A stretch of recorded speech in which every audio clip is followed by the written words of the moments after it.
the summer term, we will track Ruth, aged 11, and Beverly, 5, who've recently arrived from the Philippines with their families.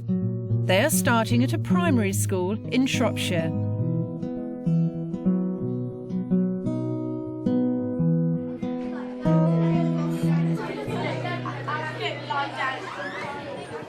We've got two new arrivals in school from the Philippines. Their parents contacted me about 2 months before they wanted the children to come to England. The parents are working in a residential home in Minsterley, and they wanted their children to come to England and to join our school. The teachers realised after the first week that the girls are understandably very homesick. The school's main focus, therefore, will be to allow them time to adjust to life in the UK. Umaga naglalakad po kayo punta dito. Napakalamig po. I'm thinking that Beverly won't agree that I'm going to leave her on her first day. But she's all right. I said, are you all right? You can leave me now. Yeah, he said, yeah, I'm all right. Because if she get a playmate, she's all right. Even she don't know anybody there. Our dream is to finish their studies and to be somebody in the near future. So, may mahirap ang buhay.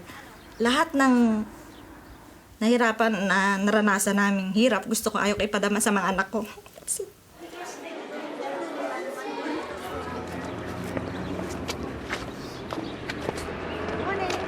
Morning. Bye-bye. Unang-una po kasi dito, para pong mas malaki school nila.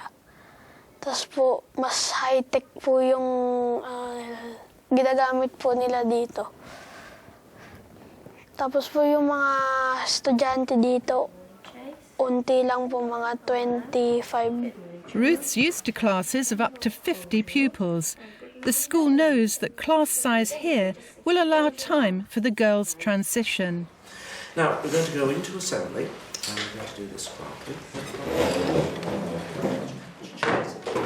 Para pong speechless po pag nung unang dating ko po dito. Samantala pong dun sa Pilipinas, ang gulo-gulo ko po.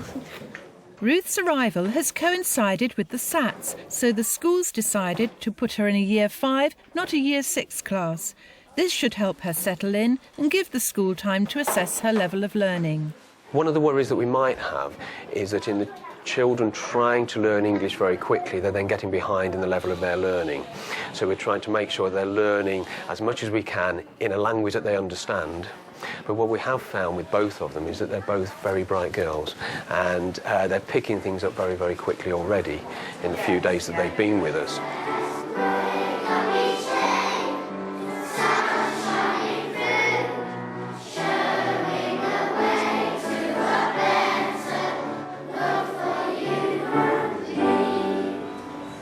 He took one last look at Butch before running back to the kitchen.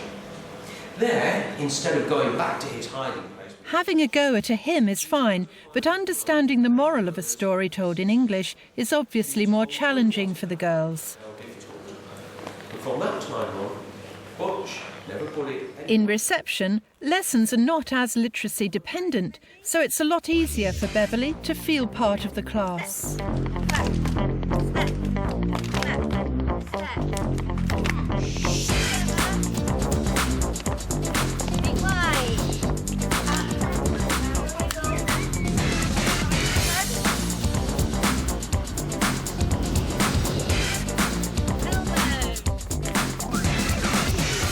Ruth has a far more challenging start to her science investigation lesson. Runaway car crash drama. What do you think it's about? A car crash. You've got it in one. It's about a car crash. David Willis, 71 of Trelawney Road, said he acted on pure instinct when he deliberately drove through bollards to warn people he could not stop. Ruth is used to a more formal textbook approach, so it's difficult for her to take part in the regular open-ended discussion and classroom exchanges. It might slow him down. But this might give us a clue as to what we're doing this morning. You're the first person I noticed when we came in from Wake Up Shake It that was sat beautifully. Teachers ensure that the girls are naturally included in all class routines. Listen, Elsie, if you could go for a drink really quickly. Sophie, Emily, Beverly sat beautifully. Would you like to go and get a drink? Since the children have arrived, we've actually found that their language skills are better than we initially expected. Certainly Ruth, who's in year 6, can understand. But because she's quite shy anyway, it's very difficult to assess whether it's the shyness that's stopping her speaking or whether it's just the fact that she has difficulty speaking at all. We've got a problem. George. You should drop the washers down. Drop the washers down. Put the finger on the car and then drop them down. When Ruth came to look around, she was very nervous and she was very shy. And I remember the head teacher said to her, well, would you like to just say something before you go? And she said, the school is very beautiful. And that was about all that we could get out of her. How can we make a car go slow? So that's a good investigation. Break time brings a chance for Beverly and Ruth to talk in their main home language, Tagalog. Nearly 200 languages are spoken in the Philippines. Fortunately for the girls, their families speak the same one. What we need to do, Kim, is to establish which of the lessons that Ruth will be joining your class for. Because at the moment, obviously, she's with Tony with the year 5s. But once the SATs are out of the way, we need her to be spending as much time in your class as we possibly can, so that she gets used to being with her peer group that she'll be going to the secondary school with. Right. So what can we do? Well, we've got swimming after SATs, there's sex education, there's our residential visit at the end of the year. That's right. I've already spoken with parents about that. They're keen for her to go along. Are they? And that would be a really good bonding exercise for her. And I think she'd need to sort of know me before she comes away for a week with me, Yeah. which would be important for her as well. Yeah. All right. OK, thanks, Kim. Cheers. Thanks. The very first problem is they have no friends here. They cannot approach the other students, the other classmates, because they cannot speak English well. It's hard for them to express themselves because they cannot communicate very well. And they are confused if they speak well, or others could understand them or not, if they're going to speak in English. Kakaiba po yung kakaiba po itong lugar na to. Tapos po yung mga bata po dito, hospitable po ganun. They are so friendly.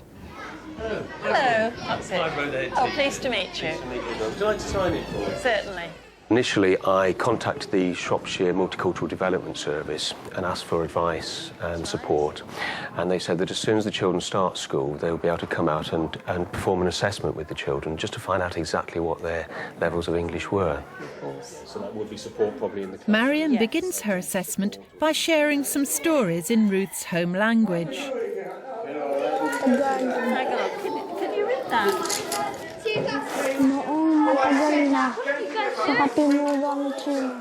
She then begins a written observation during the science lesson group work. The speed of the conversations and the local accent make practical group work the most challenging environment Ruth has faced. But teacher Tony Davis will make sure she has a chance to contribute. How would the corrugated... It would act like speed bumps to make it slow down. How could you put on the car to make it go slower? Some stones or... Some stones, some big rocks. Right, do you want to put down this idea? She thinks to put some big, heavy rocks in the Now or day. Beverly, where does it say I? Do you remember? Good girl, well... For Beverly, the regular literacy strategies are an ideal way to pick up English. Cook. What does cook begin with? Who can remember the action? Good girl. Cook for cook. Cooking. And who likes cake?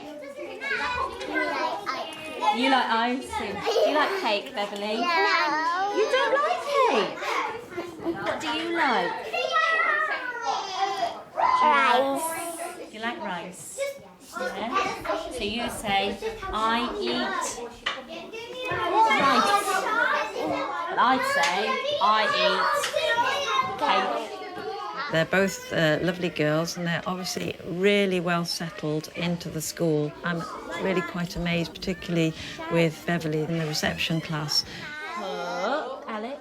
All day. Let's read it. Coming in at reception is always much more advantageous than coming in at year 6, because there's so many key visuals around the classroom and so much practical work.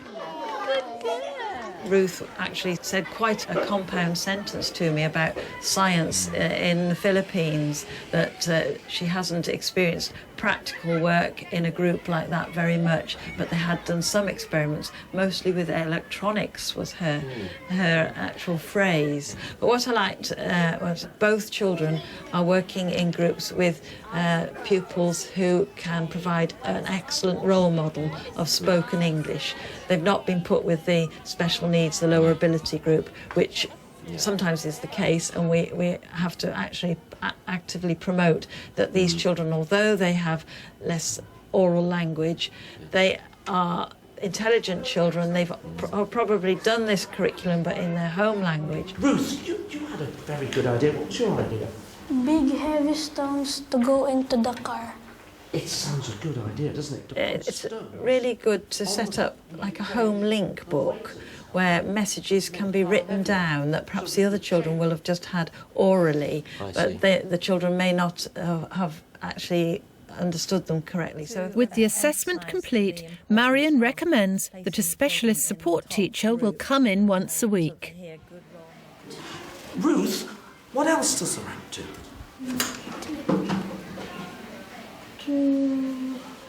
It could be that Ruth doesn't understand the lesson, her shyness, or simply the lack of vocabulary that prevent her answering the question. OK, anything else? We put the 2 pencils on the car. This is the main problem for any teacher to discern.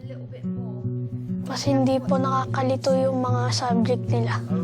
Litong-lito po ako doon. Ang hirap po ang pinag-aaralan. Do you know that one? What? Anong favorite subject mo dito? Math po. Ano yan? Anong favorite mo? Ano po, binulong niya lang po sa akin yung math. Tapos sabi ko na nga ba eh. Do you know the letter's name? A. J. It's the sound of J. The school's policy so far has been to prioritise their social needs, settle the girls in, make constructive homeschool links and plan from there. In part 2, we return at the end of term to see how and whether things have changed for Ruth and Beverly.